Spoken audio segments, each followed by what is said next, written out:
नमस्ते भारत, आप देख रहे हैं WH न्यूज पॉडकास्ट में आपका स्वागत है। मैं हूं विजय खौसे। आज हमारे साथ एक विशेष मेहमान है। परिचय के कोई मोहताज नहीं है।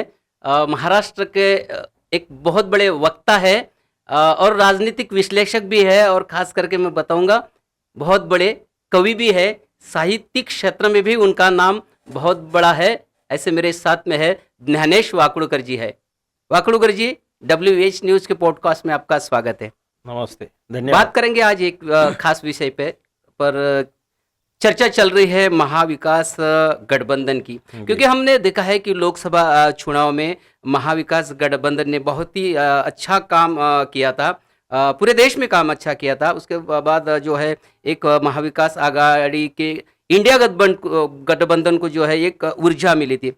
उसके बाद चुनाव हुए, हरियाणा का चुनाव हुआ, उसके बाद महाराष्ट्र का चुनाव हुआ। हरियाणा के चुनाव में इंडिया गठबंधन का खासा पत्ता चला नहीं है। उसी तरीके से महाराष्ट्र में भी इंडिया गठबंधन चलन।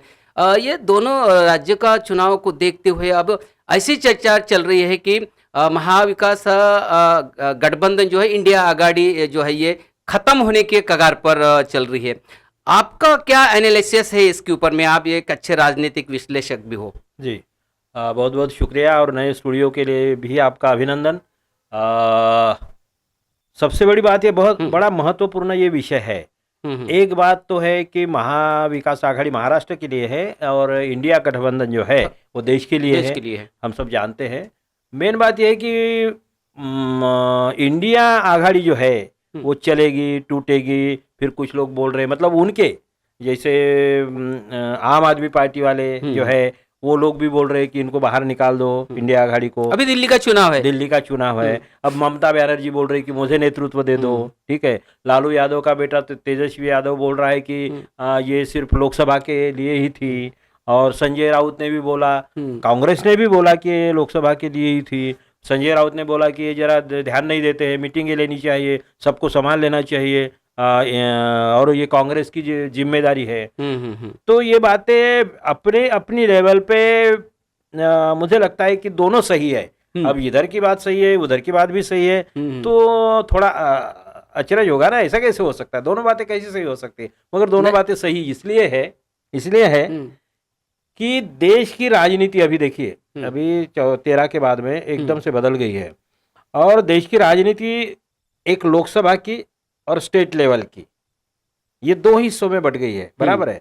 स्टेट लेवल की बात है, तब चुनाव होंगे, तब अलग लोग मैंडेट देते हैं, और लोकसभा के लिए देश का जब सवाल आता है तब अलग मैंडेट देते हैं। ये हमने देखिए दिल्ली में खुद देखा। बिल्कुल, बहुत बड़ी लहर थी, फिर भी दिल्ली में लोकसभा में पूरा बीजेपी को मिल गया, और विधानसभा में केजरीवाल को मिल गया। ये हमने तीनों बार देखा, उनके तीनों चुनाव में। मतलब लोकसभा और विधानसभा का जो सूत्र अलग अलग लगता है। महाराष्ट्र की बात अगर करते हैं तो महाराष्ट्र में ये महाविकास आघाड़ी बोलिए या इंडिया आघाड़ी को मिल गया, जबरदस्त स्विप मिल गया, और विधानसभा में इनको साफ कर दिया। ठीक है, हरियाणा में वैसा ही हुआ। हरियाणा में जहाँ पे कोई अपेक्षा नहीं थी, वहां पे 5-6 सीटें मेरे ख्याल से इंडिया आघाड़ी को मिल गई, और विधानसभा में साफ कर दिया। ठीक है, झारखंड में भी वैसा ही हुआ। बिल्कुल। तो ऐसे कई स्टेट्स है ऐसे। तो ये हम अगर देखते हैं तो ये सभी पार्टियों ने भी, छोटी पार्टियों ने भी समझ लेना चाहिए कि राजनीति ऐसी है कि लोकसभा में आप कांग्रेस को अपर हैंड दे दो। लोकसभा के मामले में कांग्रेस को बोलो कि भाई आप तय करो, आप तय करो, हम आपके पीछे हैं, हम आपको के सपोर्टिंग रोल में हैं, हम सपोर्टिंग रोल में हैं।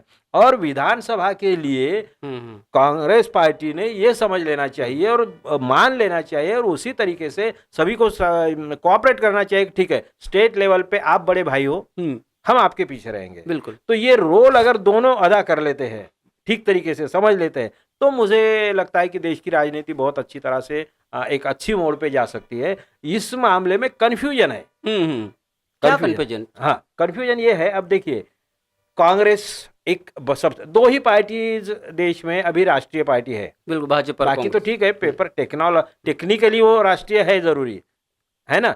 बीएसपी थी या कम्युनिस्ट पार्टी है, मगर उनका देशव्यापी ऐसा कोई अस्तित्व है नहीं। सत्ता में नहीं है, सत्ता में नहीं है, या कोई दखल लेने लायक भी कोई दखल पात्र भी नहीं है। ठीक है, जो भी।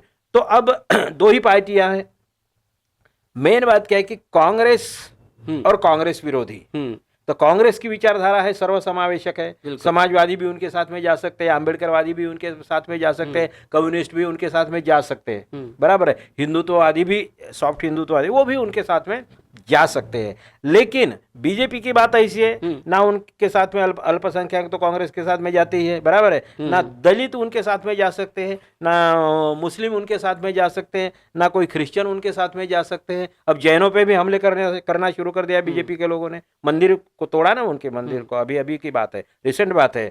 कम्युनिस्ट तो उनके साथ में जा नहीं सकते बीजेपी के साथ में, ठीक है, साउथ वाले भी नहीं जा सकते कई। तो बीजेपी के एनडीए में भी बहुत सारे पार्टियां हैं ना सर, जैसा अभी अब दलितों की बात किया जाए तो रामदास आठवले उनके बराबर साथ है, में बिल्कुल बराबर है। मंत्री है। और महाराष्ट्र की बात अगर यदि अपन करेंगे, महाराष्ट्र की बात करेंगे तो अजीत पवार जैसे राष्ट्रवादी कांग्रेस के नेता भी बीजेपी के साथ में गठबंधन में गए ये हैं। आपने बहुत सही सवाल भी किया है, वही मैं बोल रहा था कि देखिए असल में इनमें जो विचारधारा का सवाल है, कांग्रेस की विचारधारा है सर्वसमावेशक, बिल्कुल। ठीक है, और बीजेपी की विचारधारा है हिंदुत्ववादी। बोली हिंदुत्व के नाम पे लोगों में झगड़े लगाना, ये हिंदुत्व वगैरह से इनका कोई रिलेशन ही नहीं है। इनको पूछिए, अगर आपके माध्यम से मैं सबको सवाल भी पूछूंगा, और मैंने वैसे भी सोशल मीडिया पे भी पूछा था, मैं किताब लिख रहा था तो तब बोला था कि आरएसएस या बीजेपी की हिंदुत्व की व्याख्या क्या है। अगर उनके पास में हिंदुत्व की कोई व्याख्या है तो मुझे बता दे, या फिर कौन से संत के विचारों को फॉलो करते हैं। एक बात तो है कि हिंदू धर्म का कोई संस्थापक नहीं, ऐसा बात तो है ही, ठीक है, वो अभी अपना विषय नहीं। तो मैं जो बोल रहा था कि कांग्रेस विचारधारा कैसी है, सभी उनके साथ में रह सकते हैं। अब दूसरी विचारधारा है बीजेपी वाली। अब बीजेपी के साथ में असल में समतावादी या सर्वसमावेशक या जनतांत्रिक विचारधारा पे निष्ठा रखने वाला, कोई भी अम्बेडकरवाद पे निष्ठा रखने वाला कोई भी आदमी बीजेपी के साथ में नहीं जा सकता, निष्ठा रखने वाला। बाबा साहब का नाम लेना, ये तो क्या है, कोई भी नाम लेता है ना, गांधी जी का नाम भी समझ लीजिए बीजेपी वाले भी लेते हैं। तो नीतीश कुमार हो गए, जैसे चंद्रबाबू नायडू हो गए, रामदास आठवले, इनके को क्या मतलब है, नहीं है कमिटमेंट का क्या मतलब है। जैसा देखिए कमिटमेंट, वो बात कैसी हो गई, आजकल होटल में बोर्ड रखता है, कभी कभी दिखता है, देखिए कि शुद्ध शाकाहारी एवं मांसाहारी। अब ये बेवकूफी जैसा बोर्ड नहीं है क्या कि हमारे होटल में शाकाहारी भी मिलेगा, शुद्ध शाकाहारी भी मिलेगा और मांसाहारी भी मिलेगा। ऐसे कैसे हो सकता है? एक तो जहां पे मांसाहारी मिलता है वहां शाकाहारी कैसा मिलेगा? लेकिन ये इस टाइप का है। मतलब पासवान के साथ में हमने काम किया, पासवान के साथ में हमने काम किया, एक साथ स्टेज शेयर किया। मैं महाराष्ट्र का अध्यक्ष था युवा जनता दल का, बड़ा प्रदेश का। तो वो उस समय जो बोलते थे पासवान, ये बाबा साहब ये क्या राम राम, क्या राम राम करते हो, राम तो असली राम तो इधर है वगैरह वगैरह, छाती ठोक के बात करता था वो आदमी। बिक गया ना, जो बिक गया। मायावती को हम आम्बेडकरवादी नहीं बोल सकते, नाम ले सकते हैं ना। मैं शिवाजी महाराज का नाम लूं तो इसका मतलब मैं शिवाजी महाराज के विचारों पे अगर नहीं चलता हूं तो कोई मतलब नहीं, मैं वो ढकोसला है। मैं अपने मतलब के लिए बाबा साहब का नाम इस्तेमाल कर रहा हूं, मैं अपने मतलब के लिए शिवाजी महाराज का नाम इस्तेमाल कर रहा हूं, मैं अपने मतलब के लिए कांग्रेस वाले भी महात्मा गांधी का नाम इस्तेमाल करते हैं। तो ये कोई भगत सिंह का भी नाम हम ले लेते हैं और इधर भाग जाते हैं, बराबर है ना। तो ये काम नहीं चलेगा। इसीलिए विचारों के साथ कमिटमेंट जिनका है, विचारों के साथ, देखिए बाबा साहब क्या कहते हैं उस हिसाब से चलिए। और वो अगर उस हिसाब विचारों से नहीं चलता है तो वो उसको उस वाद को स्वीकारने वाला कैसा बोलेंगे हम? ये तो नहीं हो सकता है। तो इस हिसाब से अब देखिए कि बीजेपी एक खेमा ऐसा बन गया है कांग्रेस के साथ में ही, मतलब जो बीजेपी के साथ नहीं जा सकते या नहीं गए करीब करीब, ऐसे दो चार इन्हें गिने दो चार ऑप्शन है। एक कम्युनिस्ट है, ठीक है, दूसरा लालू प्रसाद है। लालू प्रसाद को मानना पड़ेगा। देखिए लालू प्रसाद जेल में जाना पसंद किया, उनका बेटा भी कोई ज्यादा उम्र नहीं है, ज्यादा पढ़ा लिखा भी नहीं तेजस्वी यादव, लेकिन उसने भी बाप के ये हालात देखने के बावजूद वो नहीं डर रहा है। तो वो सच्चा है। अखिलेश यादव भी है, अभी अखिलेश यादव है, साउथ में तो है, बाकी वो जो, ठीक है। तो मेन बात, मगर इधर तो कितने सारे चले गए, कोई रहा ही नहीं। तो अब ऐसे इसमें ये देश का पॉलिटिक्स ये सीधा सीधा है कि मायावती गड़बड़ करेगी, क्योंकि मायावती को बीजेपी चलती है। मायावती का विरोध बीजेपी को नहीं है। मायावती को या पासवान को या फिर अपने कौन कौन नीतीश कुमार को या अपना जो चंद्रबाबू नायडू को या आठवले जी को, आठवले जी के तो गई बात है, उनका नाम लेना ही बेकार, टाइम वेस्ट करना है। अब वो जो अपने हैं, क्योंकि वो मूवमेंट से आया हुआ वो आदमी है, इसलिए मैं उनसे ज्यादा नाराज हूं। जो मूवमेंट से नहीं आया है ना, देखिए आठवले से आप नाराज है? हाँ, मूवमेंट से है ये। जो मूवमेंट की बात करता है और फिर बेईमानी करता है। हम्म, देखिए मैं क्या बोल रहा हूँ, मैं शराब अगर कोई पीता है और कोई कुछ गड़बड़ नहीं करता पीता है तो कोई प्रॉब्लम नहीं, मगर जो शराब पीना नहीं चाहिए इसलिए मूवमेंट करता है पर और खुद शराब पीता है तो कैसा करेगा? सर उनको मंत्री भी मिला है ना, कैसे शासन करती जमात बनना चाहिए ऐसे ही कहा भी गया है। तो शासनकर्ता और दलाल इसमें फर्क है। बाबा साहब ने बोला शासनकर्ता जमात बनो तो अपने लोगों को न्याय देने के लिए अधिकार आपके हाथ में आ जाए, ऐसे शासनकर्ता बनो। इसको कहां से काय का शासनकर्ता बोलेंगे? ये तो क्या है, उनके खुद के स्टेटमेंट है। अभी समय अपने पास में कम है मगर उन्होंने बोला क्या यार, क्या मंत्रालय और क्या कुछ हमारे हाथ में नहीं है। एक एमएलसी बनाया किसी को उसने, और बोलता है 25 टिकट दो। माफ करना थोड़ा ये क्या बोलते हैं, थोड़ी सी मेरी भाषा ये निकल गई होंगी, माफ करना, मेरी भावनाओं को समझिए कृपा करून आठवले कृपा करके कि बात क्या है कि मैं पासवान से भी क्यों नाराज हूं। बिल्कुल मैं ये चिराग से नहीं, रामविलास पासवान से, भाई हमारे नेता थे, आप बिक गए ना। उससे तो मैं बोलता हूं कि एक आम जैसे कि एक मामूली कार्यकर्ता भी है, नई कारपोरेटर बना होगा लेकिन लड़ रहा है बाबा साहब के विचारों के साथ में, वो नई सत्ता में गया होगा, मगर मूवमेंट जो है या मानवता, जहां तक कि हम देखते हैं जैसा भी जिनकी सत्ता रहती है हाँ, उनके पीछे ज्यादा जाने का लोगों का मतलब नेताओं हाँ, का रुख रहता है। बराबर है। तो वो नेता नहीं है, दलाल है। देखिए विचारों के साथ में नेता किसको बोलेंगे कि जिनके विचारों के साथ में लोग जाते हैं, 10 रहे, 5 रहे, 50 रहे, सवाल वो नहीं है, कम ज्यादा हो सकती है संख्या, ये भीड़ है ना, बाकी भीड़ है। सरकार अब कुंभ मेला है, लाखों लोग आते हैं तो उसको क्या बोलेंगे आप, जो भी वहां पे कोई बताए वो नेता है? नहीं है। लोग जो अंधानुकरण करके वो जो लोगों के मन में है कुछ भी, तो सर अभी फिर इंडिया आघाड़ी का क्या भविष्य रहेगा अभी? इंडिया आघाड़ी का भविष्य देखिए, कांग्रेस सबसे बड़ी पार्टी है, बिल्कुल बीजेपी का विरोध करने वाली, ठीक है। और इन लोगों ने ज्यादा ये खींचातान नहीं करनी चाहिए रीजनल पार्टियों ने, क्योंकि ये लोग हमेशा गड़बड़ियां करते हैं। इसलिए मैं वही बोल रहा था मैं कि ममता बनर्जी बीच में ही कुछ बोलती है, ये केजरीवाल भी कुछ भी बोल देते हैं, बराबर है। अभी संजय राउत ने पिछली बार बोल दिया था गड़बड़, तो ठीक है, तो ऐसा नहीं करना चाहिए इन लोगों ने। क्या वो, इसीलिए यही फॉर्मूला निकल सकता है कि रीजनल पार्टी के समय में देखिए कांग्रेस को तो ये करना पड़ेगा, लड़ना पड़ेगा, और नहीं तो वो तो खत्म हो जाएंगी ना। ये लोग भी बोलेंगे स्टेट में आ जाते तो हम ही शेर है बोलेंगे, ऐसा नहीं चलेगा ना। हम ही शेर है अगर बोलेंगे स्टेट रीजनल पार्टीज, तो फिर कांग्रेस कहाँ रहेगी? तो कांग्रेस को तो अपने तरीके, मैं मेरा पर्सनल अगर ओपिनियन अगर मानते हैं ना आप, मतलब तो मैं मेरा पर्सनल ओपिनियन ये बता रहा हूं कि कांग्रेस ने तोड़ देना चाहिए गठबंधन। अच्छा, बिल्कुल तोड़ देना चाहिए। और अकेले बिल्कुल बिल्कुल रहना अपने चाहिए। राहुल गांधी है, प्रियंका गांधी है, और आज भी सोनिया गांधी की तबीयत खराब है, ठीक है, फिर भी जेल में जाने का मादा रखते हैं ये गांधी फैमिली रखते। कांग्रेस वाले कितने लोग रखते बताइए? कुछ लोग है, मैं ऐसा नहीं बोलूंगा कि 100% तो लोग। गठबंधन की शो कैसी राजनीति होगी? हम भाजपा देखते हैं, इतनी बड़ी खुद वर्ल्ड की बहुत बड़ी पार्टी बोली जाती है वो भी गठबंधन की राजनीति करती है। नहीं करती है, ठीक है। देखिए कांग्रेस से समंदर है, समतावादी विचारधारा और सर्वसमावेशक विचारधारा, सर्वधर्म समभाव वगैरह, सेकुलरिज्म के लिए सबसे बड़ा प्लेटफॉर्म अगर इस देश में है तो कांग्रेस ये एक बात। अब आपको एक सिंपल सा उदाहरण दे दो, सिंपल सा उदाहरण, आप देखिए कि चीजें कैसी बदल जाती है।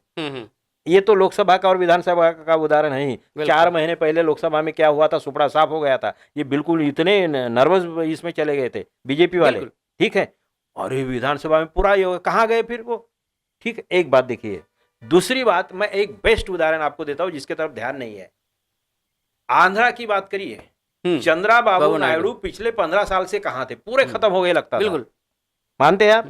जबकि चंद्राबाबू नायडू का इतना बड़ा ये था, रुतबा था कि नेक्स्ट प्राइम मिनिस्टर चंद्राबाबू ही, ऐसा बोला जाता था, ठीक है। मगर वो जो अभी जो रेड्डी है, उसके पिताजी जो भास्कर क्या जो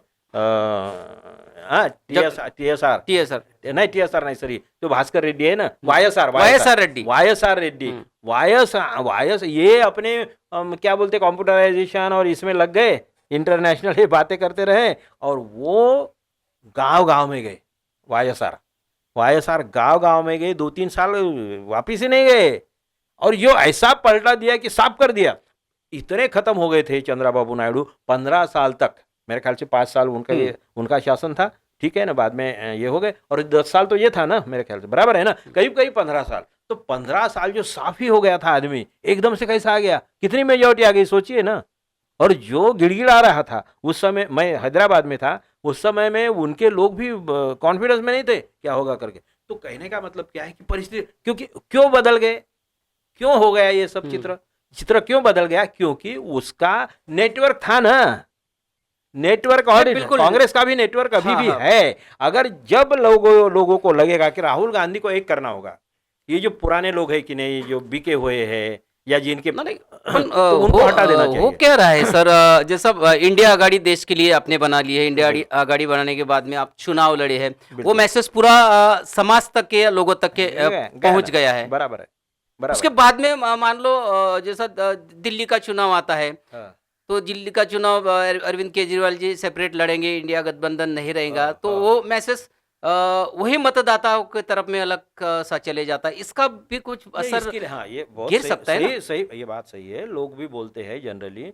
मैं मानता भी हूँ, लेकिन कभी कभी क्या होता है, बेटा अगर बहुत ही ज्यादा परेशानी करता है बाप को, घर चलाने के लिए तकलीफ करता है, ठीक है ना, तो फिर बाप को डिसीजन लेना पड़ेगा, कहीं ना कहीं कठोर होना पड़ेगा। और देश को चलाने का मादा किस पार्टी में है, दूसरे एक भी पार्टी में नहीं है। उनको अगर बढ़ना है, आम आदमी को अगर बढ़ना है नेशनल लेवल पे, वो तो नहीं होगा।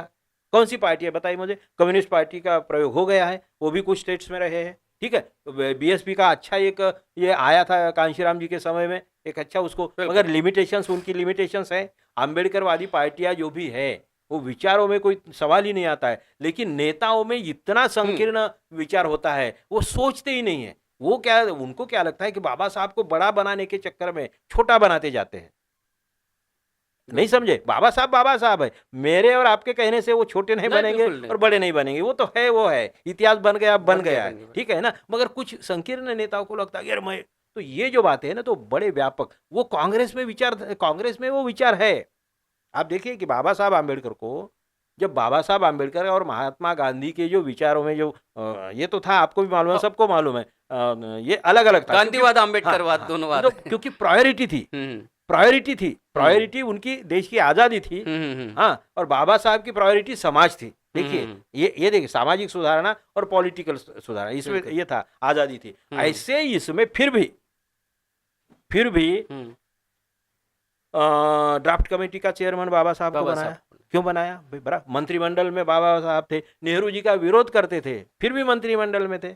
देखिए ना, तो ये जो बड़प्पन दिखाना होगा, ये बड़प्पन हमारे पुरोगामी नेताओं में नहीं है। जैसे समाजवादी है, समाजवादियों के सामने साथ में मैंने काम किया, वो भी सर्वसमावेशक भूमिका लेके चलते हैं, लेकिन वो इतने अहम में डूबे हुए हैं। समाजवादी नेता मैक्सिमम लोग हैं, अहम गंड बहुत है उनमें, और वो उनको लगता है कि सारी दुनिया में हम ही ईमानदार है, एक बाकी सब बकवास है। ऐसा नहीं होता। पॉलिटिक्स है, बिल्कुल पॉलिटिक्स है, और विचारधारा है। बाबा साहब का स्टेटमेंट है ये, मैं सबको बताना चाहूंगा, और आप बिल्कुल बाकी लोगों को, बाबा साहब ने खुद बोला है, क्यों गए कांग्रेस के सरकार में, बाबा साहब ने खुद बोला है कि मैंने बाहर रह के कोशिश की, मगर मैं इस ओपिनियन पे पहुंच गया हूं कि बाहर रह के मैं ज्यादा कुछ नहीं कर पाऊंगा, इसलिए कहीं ना कहीं मुझे मतलब के लिए नहीं, समाज के लिए बिल्कुल जाना पड़ेगा उनके, बराबर है। तभी तो एक बात और देखिए, ये कभी सोचते नहीं है हमें आत्मचिंतन करने की पहले सबसे पहली जरूरत है। वो बाबा साहब की कितनी पार्टियां हो गई? 3 पार्टियां हो गई, 2 तो पहले उन्होंने, एक लेबर ये थी, बराबर है, शेड्यूल कास्ट फेडरेशन, एक लेबर वगैरह ऐसा कुछ ये था, बराबर है, 2। और फिर बाबा साहब के सपना, बाबा साहब को अगर 10-15 साल मिल जाते तो रिपब्लिकन पार्टी ऑफ इंडिया, वो उनका असल में, ठीक है। बस इसका मतलब क्या है कि उनको भी समझ में आ गया कि अरे इस शेड्यूल कास्ट फेडरेशन बनाया तो लिमिटेड हो गया, लेबर का बनाया तो और लिमिटेड हो गया, बराबर है ना। वो समय के साथ में उनके समझ में आ गया, अरे यार गलतियां हो गई, तो अपने को बड़ा, कल चल के आप अगर आपका बड़ा हो जाए, आपको लगेगा अरे यार यहाँ पार्किंग के लिए जगह नहीं है। आज पार्किंग बड़ी समस्या नहीं है आपके लिए, मगर कल पार्किंग के लिए आपकी समस्या हो सकती है जब बड़ा आपका स्टूडियो हो जाएगा, बराबर है ना। मगर आज भी तो ये जो बातें होती है, ये हमारी मूवमेंट वाले लोगों को समझना चाहिए कि पॉलिटिकल विषय जो है वो अलग तरीके से हैंडल किया जाता है। तो क्या लगता है आपको आज के जो नेता है ये हाँ। सारी बातें सोचते नहीं है और केवल सत्ता में जाना है हाँ। और समाज का भला नहीं देखना, खुद का ही भला देखते हैं, हम्म। ऐसे ही आज के नेता निर्माण हो रहे हैं। बिल्कुल सही ना। देखिए, मैं क्या बोल रहा हूँ कि मोदी और शाह के पास में ऐसा कौन सा मैग्नेट है, हम्म। ये जो जो उनके साथ में गए हैं, मैं उनको यही पूछूंगा कि, या बीजेपी के साथ में भी समझ लीजिए कि भाई ऐसा कौन सा मैग्नेट है या ऐसा कौन सा विचार उनका अच्छा है कि जो आपको सर्वसमावेशक विचारधारा या जनतांत्रिक विचारधारा को छोड़ के आपको उनके पास जाने के लिए आकृष्ट करता है या प्रभावित करता है या मजबूर करता है। ऐसी कोई बात बता दे। बीजेपी के पास में कौन सा है एजेंडा, ये तो बताए। धर्म के बगैर क्या है उनके पास में? इन्हीं की बात नहीं है, मोदी शाह की बात नहीं है, ये अटल बिहारी वाजपेयी को सबसे बढ़िया नेता जो माना जाता है कि भाई सज्जन नेता है। अरे वो कितने ढकोसलेबाज थे मालूम है आपको? मैं बता, तो आज का विषय नहीं है, नहीं तो इसमें भी एक एपिसोड हो सकता है, फिर लेंगे अपन कभी। हाँ। तो ये राजनीति। जो बातें हैं ना, तो ये उनके कुछ अच्छे नेता थे, कुछ थे अच्छे, मैं ऐसा नहीं मानो बोलता हूं, लेकिन उनके पास क्या टॉपिक है बताइए। एजुकेशन के मामले में बोलते हैं, इन्होंने एजुकेशन का बजट कम किया है, 4.5% के करीब था, वो 2.5% पे लाया है। अब इनको अब आज की बात अगर देखिए, ये अभी एक हफ्ते की कि साइंस परिषद, साइंस वाली जो परिषद होती है, साइंस कांग्रेस वगैरह जो होती है, 100 साल हो गए उसको चलता आ रहा है। इस साल उनके पास में पैसा नहीं है साइंस कॉन्फ्रेंस लेने के लिए, एक परिषद लेने के लिए जिसका इतिहास, इतना बड़ा इतिहास है, उसके लिए बजट नहीं इनके पास में। और इनको ये क्या बोलते हैं अभी, कुंभ मेला, कुंभ मेला, उसके लिए साले हजारों करोड़ वो दिए जलाएंगे। वो योगी ऐसे होते हैं? ये व्याख्या है? योगी से पूछो, अगर मेरे तो सामने। बहुत सालों से परंपरा चलती आ रही है। नहीं, ये हमने बदलना चाहिए ना। मैं परंपरा का विरोध नहीं कर रहा हूँ। देखिए, तुकडोजी महाराज ने भी धर्म का बराबर इसका ये किया। अभी हर धर्म में ऐसे संत भी होते हैं, महंत भी होते हैं, और वो विचारधारा रखते हैं लोगों के सामने। नहीं सर, अपन थोड़ा दिल्ली के चुनाव हाँ, पर फिर से आएंगे। दिल्ली का चुनाव, क्योंकि हरियाणा और महाराष्ट्र के बाद दिल्ली का चुनाव एक अहम रखता है राजनीति में, क्योंकि सभी देश का अभी ध्यान जो है दिल्ली के चुनाव में लगाएगी। केजरीवाल तीसरी बार क्या चमत्कार करेंगे। अब राजनीतिक विश्लेषक भी हो, आपको क्या लगता है इस बार जो है, क्या हरियाणा महाराष्ट्र जैसी स्थिति दिल्ली में हो सकती है?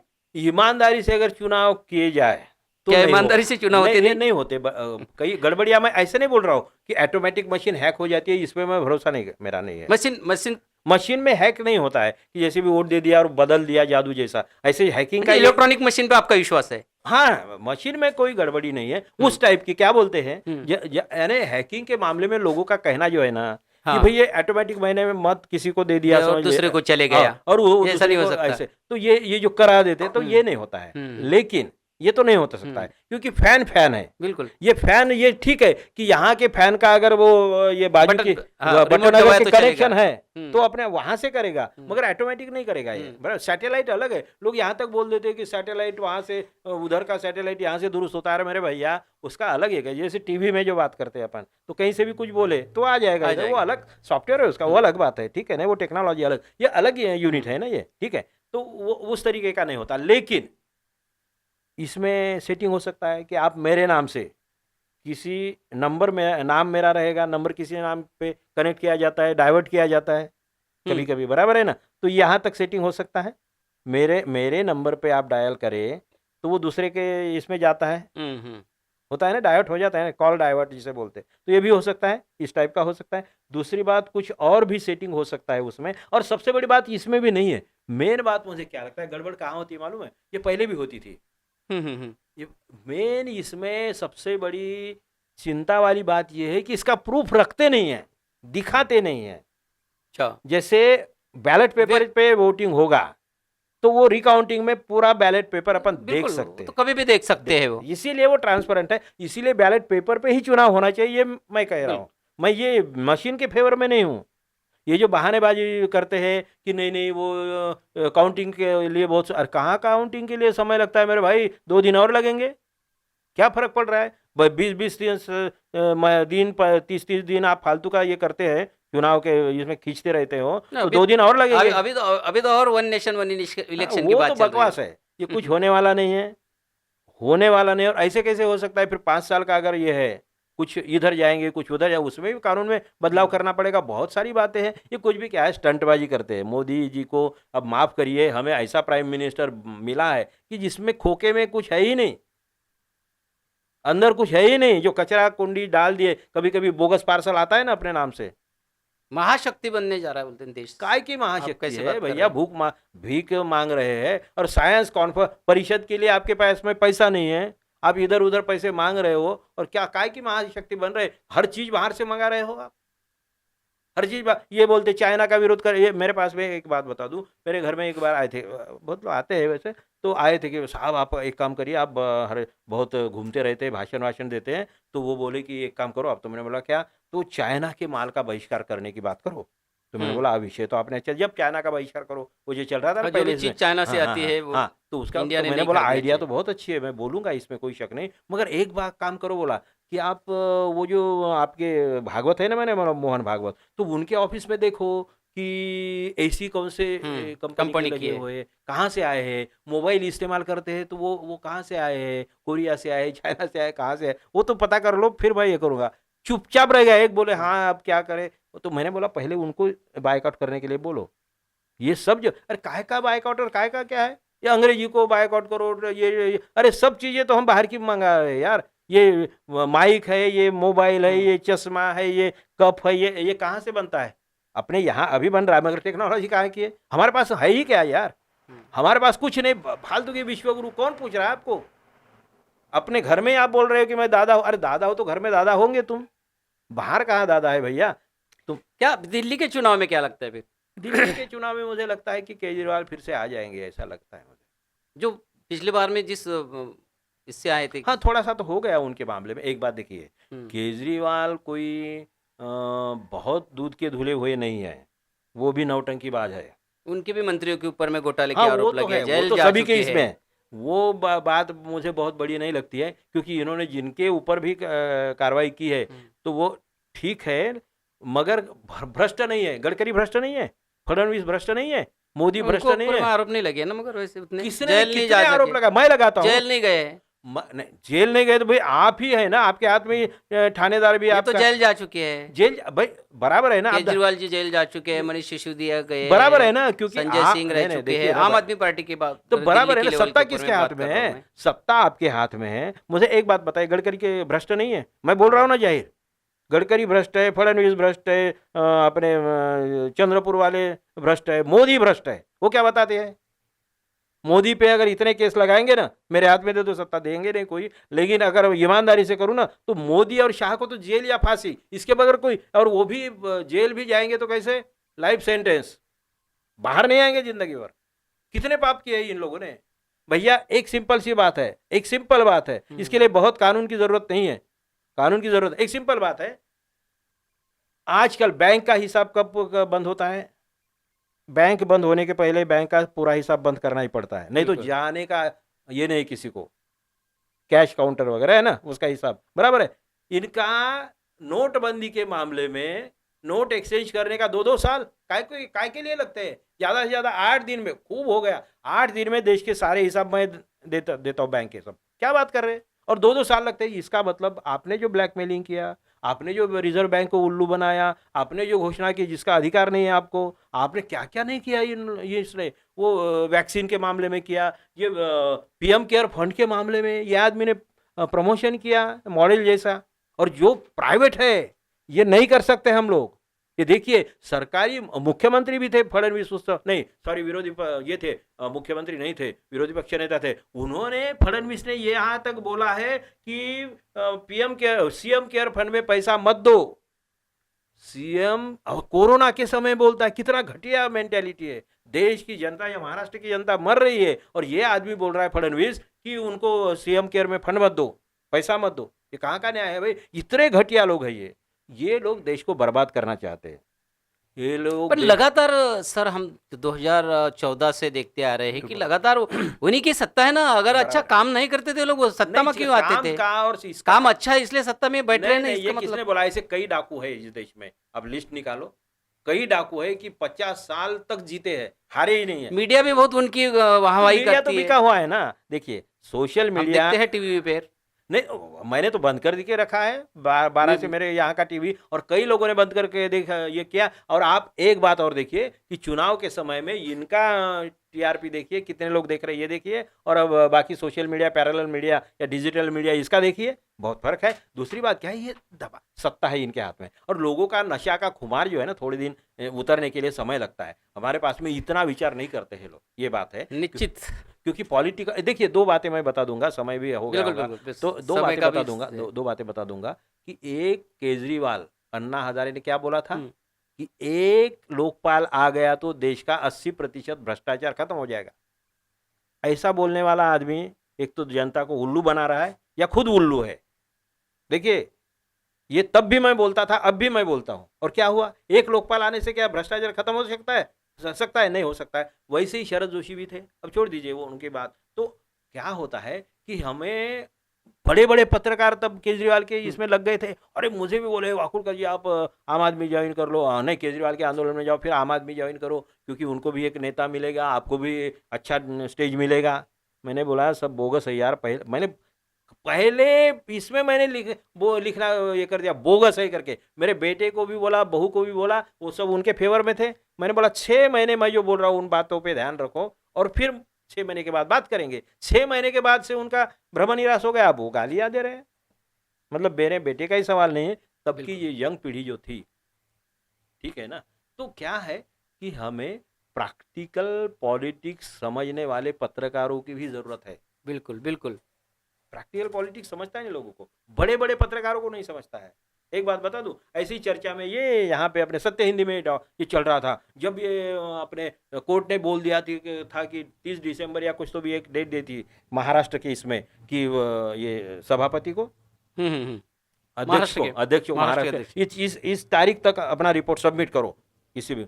सब बोला अरे अब वो फंस गया, ये फंस। मैंने बोला कुछ नहीं होने वाला है, कुछ नहीं होने वाला है, ये तारीख की वजह, बहुत कुछ बोला था मैंने, क्या हो गया, कुछ नहीं हुआ। अभी साला दूसरा चुनाव भी आ गया, रिजल्ट ही नहीं आ रहा। काय का सुप्रीम कोर्ट और काय का क्या है, कैसे कैसे लोग बैठे। हम न्याय व्यवस्था की उसकी मेन भावना है, कॉन्स्टिट्यूशन की मेन भावना है, उससे तो हम रिस्पेक्ट करेंगे ही, सवाल ही नहीं आता। लेकिन वहां पे बैठा हुआ आदमी अगर बदमाश है, वहां पे बैठा हुआ आदमी अगर दलाल है, वो अगर कुछ गड़बड़ियां करता है तो उसकी गड़बड़ियां दिखाना क्या पाप होगा।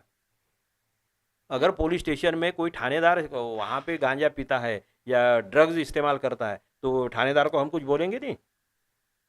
बिल्कुल सर, समय का भी जी।